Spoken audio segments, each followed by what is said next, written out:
You can't always get what you want, but if you try sometimes, you just might find, well, we got what we needed, and that was each other. Here is part 9 of The Homeless Millionaire. Let's find out what happens. All right, so we're homeless again. We're trying to tie up all the loose ends and trying to make sure that we can actually make the move to Boulder. And we'd gotten this U-Haul, and myself and Zach, we were running around frantically trying to make sure we got everything out of the house that we were leaving. We did end up talking the landlord into letting us pay the final deposit to let us out of the lease so that there was no legal action. So thank God for that. That was really, really nice of him. But we rounded that much up and we were out of there. And so we grabbed everything that we could from the studio that we had just had to leave. And we put that into storage and some of the house things. And I mean, our plan is to go up to the studio, the new studio, the Boulder, Colorado studio, and we're going to intermittently live there. Well, that's what we did. We took all of our stuff and we moved it into the studio, and we tried to make it look like, hey, it was just kind of a storage shed while we were moving into our imaginary house at this point. And we put my living room couch up in the VIP, what is now the VIP of our event center. And we spent the first night in the studio. I remember we hooked up a TV and Apple TV, and we all 5 of us, we got cozied in and started a TV show. I think the TV show was 24. And we sat there and we kind of talked amongst ourselves and just tried to figure out what now. We just uprooted our entire life. And now we are in a place where you're not supposed to live. And we're watching TV and we're trying to figure out how does this play out? What's going to happen? And we try our best to just kind of decompress, because up until this moment, I mean, it was a fire drill. I mean, from the moment that my landlord tried to evict me, it was a fire drill. We had to change the way we were doing things and shift hours. And then the microburst happens. And then we're fighting with the insurance company and we have no money. And then we're fighting with the other landlord. And then we're trying to get a spot. I mean, it's a fire drill, and it is from sun up to sun.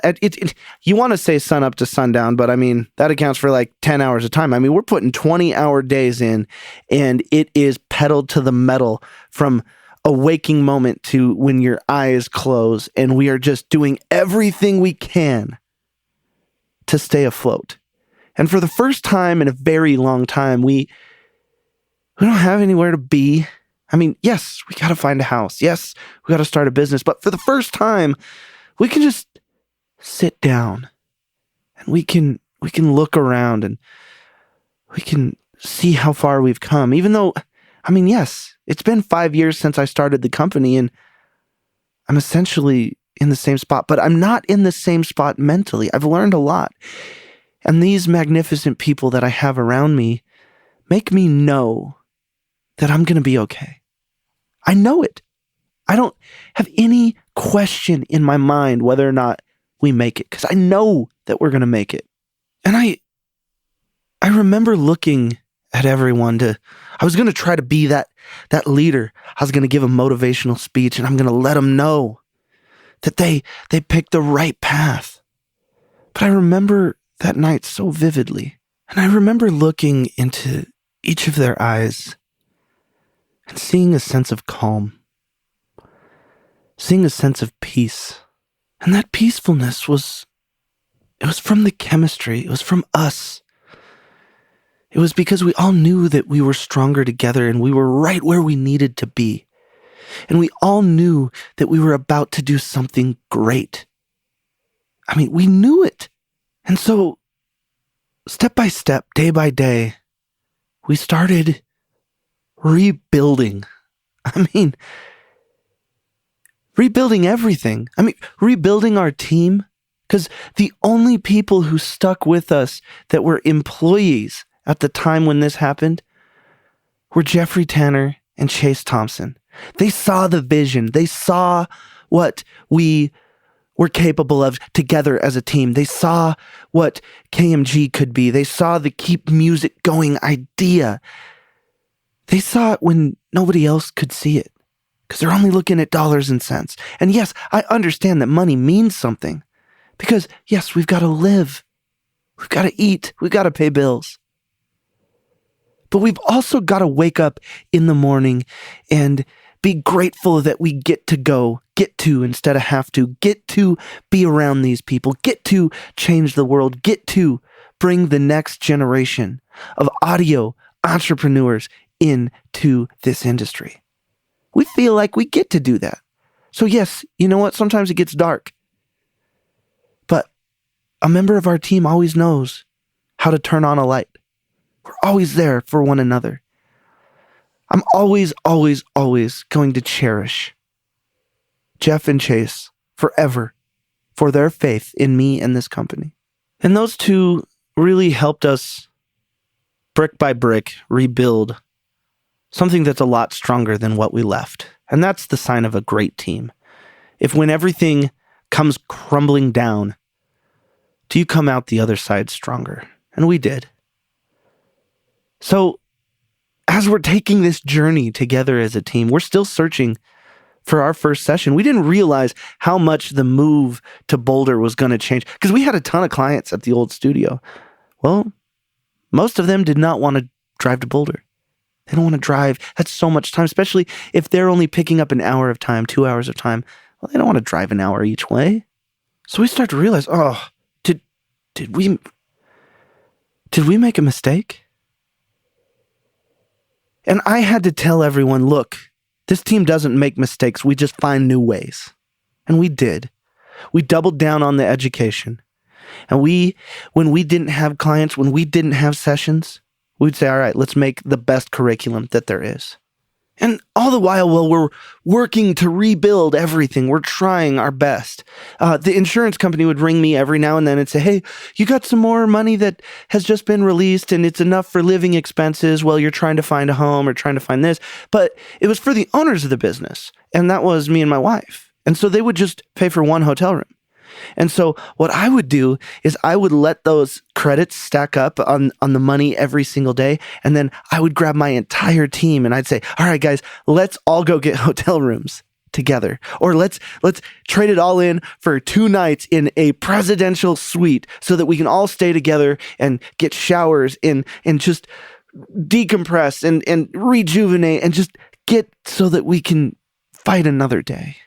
And so we do that. We would trade off from maybe we get the hotel rooms and then we would go stay with friends or family, or we would try to find places to stay. We'd sleep in our cars sometimes because there's one time we got caught and they're like, are you sleeping here? And we're like, we've just been working so much. I mean, it's a lot of space. And so instead of driving home so tired, we just figured we'd crash here. And they're like, okay, you better not be sleeping here. And so we got nervous for a few times. So Zach and Ashley actually drove to Ashley's parents' house, which is all the way down in Highlands Ranch.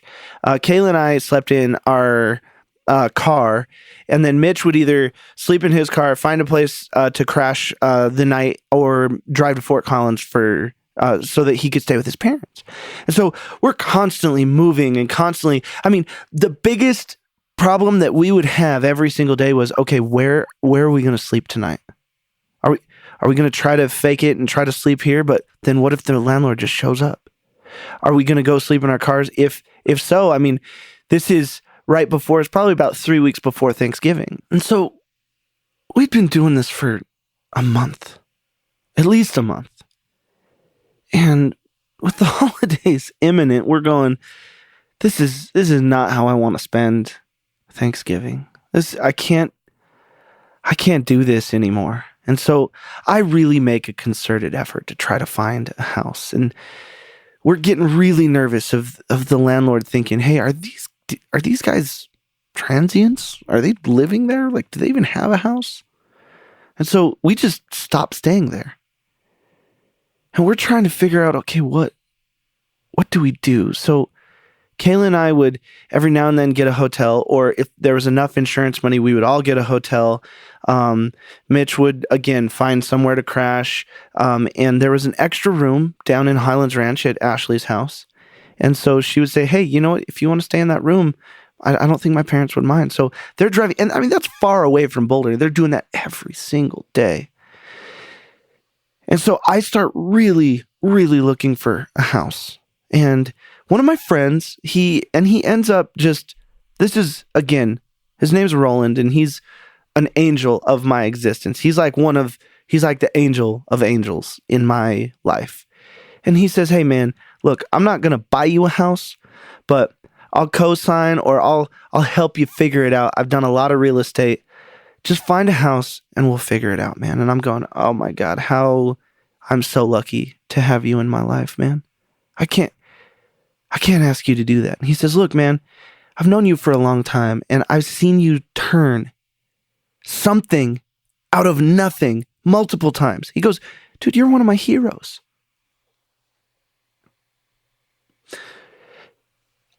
I don't know what to say to that. And so he says, dude, here's my friend's name. She's a real estate agent. Just go find a house. You're going to have to pay for it, but I got you. We can do this. And it still chokes me up to this day thinking that I had someone believe in me that much to say, dude, I got you, man. And so we go, right when he gives me the green light, I'm like, all right, I'm going to figure this out. I'm going to figure this out. I'm going to figure this out. I'm going to figure this out. And so I look at this house. I look at that house. I look at this house. I look at that house, this house, that house, that house, that house. I'm going everywhere. I can't find anything that's in the budget or that I like. Boulder is crazy expensive. And so I'm looking on Zillow one day, and my finger slips and it goes too far. It goes out to Erie, Colorado. And I see this house. I'm like, wow, that's twice the square footage that we were looking at. And it's $250,000 cheaper. Let's go look at that thing. So we go there. My wife and I feel home. I feel like I'm home right when I see it. Right when I walk in, I'm like, this is my house. Let's go. Done deal. Let's go. Well, it's a foreclosure. It's owned by a bank, and there's 6 other people trying to buy the house. And I'm going, okay, so what do we do now? Because I've never bought a house before. And so Roland comes back to me and he goes, all right, man, dude, let's put an offer in. And I read the fine print, and the fine print of a foreclosed bank that comes from Chase Bank, because they're the people who owned it. It says $75,000 has to be in escrow before you can put in any offer, or you have to go to the title company and give them a cashier check. But whatever offer you want to make comes with $75,000. And Roland says, look, man, I'll figure out financing for you, and I'll help you get with some great lenders that on my word will be able to help you out. You have to figure out the $75,000. And I went, all right. I probably had maybe $75. And so I said, all right, I'm going to find $75,000. I'm going to do this. Let's go, man. Let's do this. And so I start beating the streets, and I'm trying to figure out, all right, is it an advertising deal that I'm going to do? Are we going to do a big project? Are we going to do this? Are we going to do that? And so I go into hustle mode. I'm like, all right, I am going to figure this out. I have the opportunity to literally, my first home is the home of my dreams. I'm probably never leaving. I'm the luckiest man in the world to walk to that house and call that my home. All right. That's what I'm thinking. I'm like, I gotta do this. So I'm going to tell you right now, I find $75,000. $75,000. 75000. I would have loved to just keep saying zeros, but $75,000. I came up with it. I did it. I got it in a cashier check, dropped it off. We made the offer. And we try to find financing, and it's really hard to find financing for someone like me. I mean, I just took not a year off, but a half a year off with my company being relocated / destroyed. So you can imagine what that does to financials. I'm in the middle of still going on with the insurance battle day in and day out. I'm trying to figure all this stuff out. So it's really hard. So we try the commercial side. We try starting a new company. We try conventional financing, very unconventional financing, everything.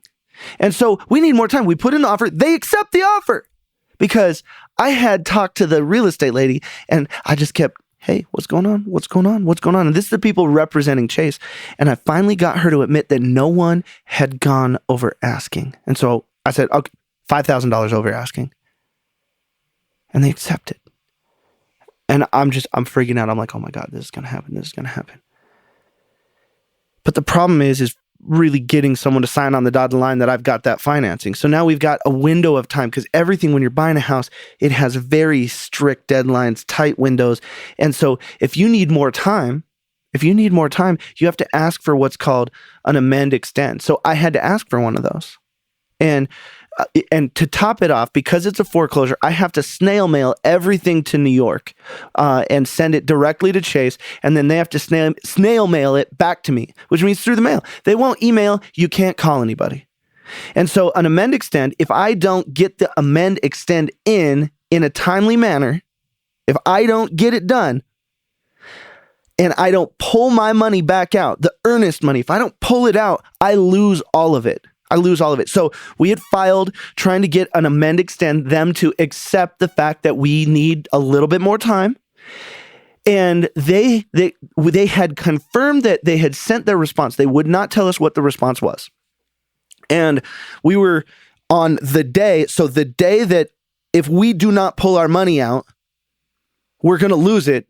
If that letter comes back and says no, we check the tracking on the letter and we get the letter tomorrow because something happened, weather happened, whatever, because it's that time of the year. And so my real estate lady, everyone involved is saying, Greg, you got to pull your money out. Got to pull your money out. Got to pull your money out. You're about to lose $75,000. And I said, well, what happens if I pull out the 75 grand? They said, well, it'd be next person in line and then we just find you a different house. I said, well, that's my house, man. I don't know if you hear what I'm saying, but that is my house. I felt it when I walked in the door. I feel it in my bones. I feel it in my soul, my core. I'm not taking my money out of there because I'm telling you, when we open the letter, it says amend, extend, approved. And they said, that's not how this works. If they have an opportunity to take money from you, they're going to do it. They're a bank. And I said, not this time. That is my house. I'm telling you right now, when we open that letter tomorrow, it's going to say amend, extend, approved. I promise you. And they said, you're nuts. I said, yes, I am. So I let it roll. I throw the dice. We open up that letter the very next day, and it says, amend, extend, approved. I looked at everyone in there. I said, I told you that's my house. 3 days later, we got approval for financing. My friend pulled it off, and we were good to go. Now, on that day that we found out that this is going to be our house, it was Ashley's birthday. 3 days after her birthday is when we went into the house. So we're doing her birthday, but here's the thing that has started to happen. You know, we're trying to figure out where we're going to live. Through this whole process, we still got to figure out where are we living? Where are we sleeping that night? Zach and Ashley, every time they leave, seems like they're a little closer than they were the day before. And I start to notice Zach is maybe a bit more protective over her. I start noticing the way Ashley looks at him. They've fallen in love. Straight up. They haven't admitted it to one another yet. Nothing has happened. It's just, let's just say that if a hand gets placed on like the console of a car and the other person's hand accidentally starts touching that one, they're not going to move their hand, if you know what I mean. They're falling for each other, and everyone can see it. They don't want to admit it, but everyone can see it. And so we realize on her birthday, they both come out and they say, you know what? That person has my heart. They've had my back. They're my best friend. I love them.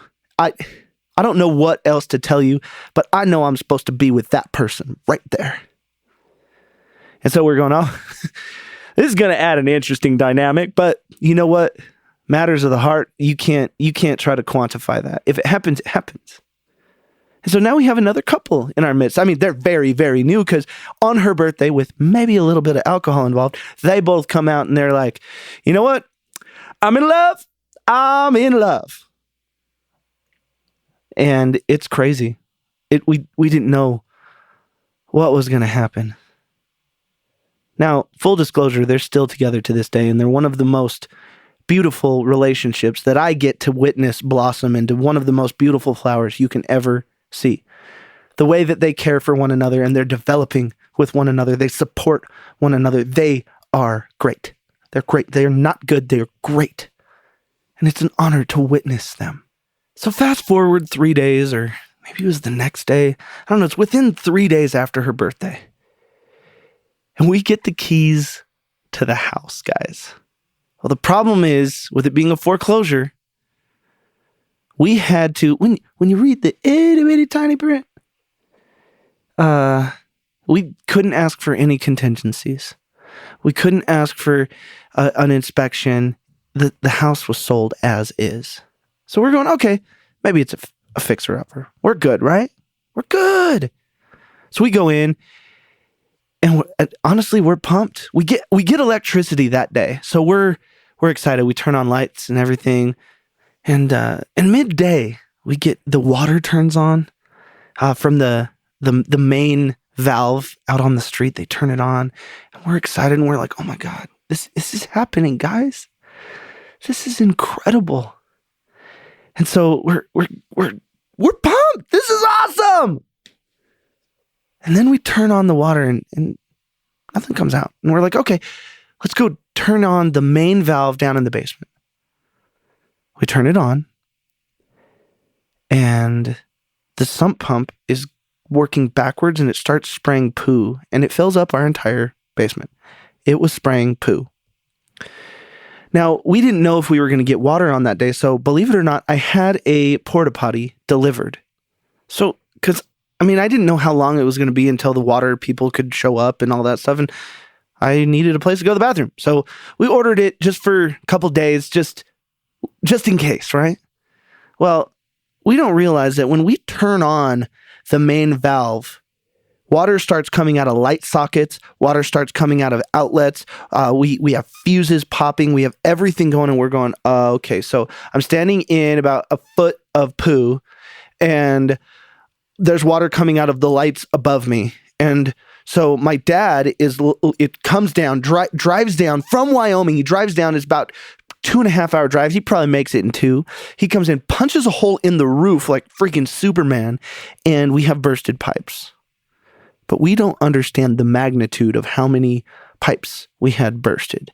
So he starts punching in holes in all the drywall. My house is starting to look like Swiss cheese. We call a master plumber. He comes out, and one of the guys actually jokingly looks at my wife and says, man, they should just bulldoze the place. And we're going, what did we just do? So we're not looking, we thought we were smart. We thought we made a great buy. Not looking so smart now. And my wife just begins to cry. And this is not like pretty cry. This is not kind of cry. This is like uncontrollably, we just messed our lives up forever cry. And she says, is there anything we can do? This can't be right. We have to be able to call somebody. And I thought to myself, I said, you're right. I'm going to call him right now. So I grab my phone.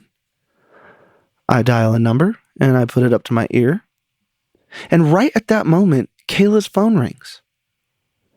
Kayla looks at it. She says, "Why are you calling me?"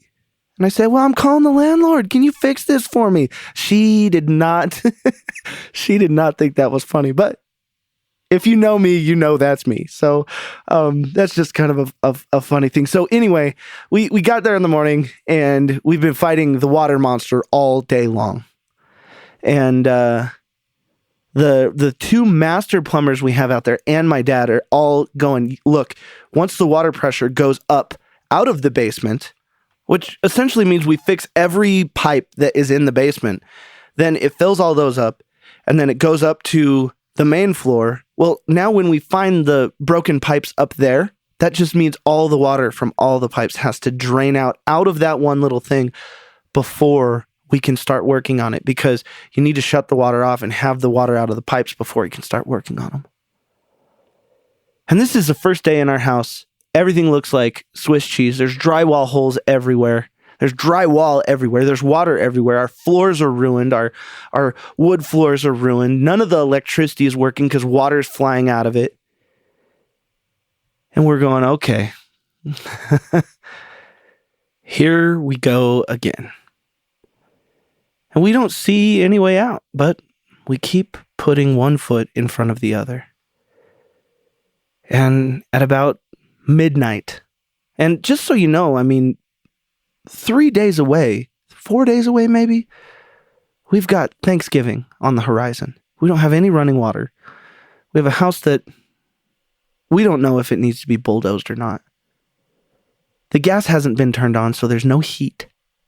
And it's one of the coldest winters. We looked on when you ask Siri, hey, what's the temperature outside? It says -14. -14 is what we were dealing with on this particular day, with no heat. We're covered in water. You can imagine how cold we are all the time. And the house is being destroyed, actively being destroyed by us trying to fight this battle. And so we grab a bunch of, it's probably midnight at this point when everyone starts leaving. And the master plumber looks at me and he says, dude, you've got, if we can fix this, man, you've got a week's worth of work with us here every single day, all day. I'll be here tomorrow morning. And as he leaves, I look at my team and we thought, we were so happy the day before because we were going, we're going to have beds, we're going to have a place to sleep, we're putting down root. Oh my God, right? I remember shutting the door and the plumber drives away and I look at all of them and all the guys are just covered with drywall and we're drenched and we're soaked. And the girls are like constantly randomly crying. And I remember me and Zach decide, all right, well, we all have to sleep in the same room. So we choose the master bedroom. And we get extension cords and space heaters. And we plug them into different outlets all over the house so that we don't pop a circuit because you can't put them all in the same one. We went to Walmart and we bought the cheapest Blu-ray player we could find because we found, when we were moving in, we found the 8 movie series of Blu-ray Harry Potter discs. And before we were getting ready to fight this battle for who knows how long to try to get a house that's livable, Mitch makes a bed on the floor and my bed's in there and Zach and Ashley make a little bed on the floor and we put all the space heaters around us. And we put on Harry Potter and we start to watch it. And we are just bracing for impact because we don't know what's going to happen tomorrow. But we know that we have each other. Thank you so much. This has been part 9 of The Homeless Millionaire. We're going to bring everything up to currently where I sit right now.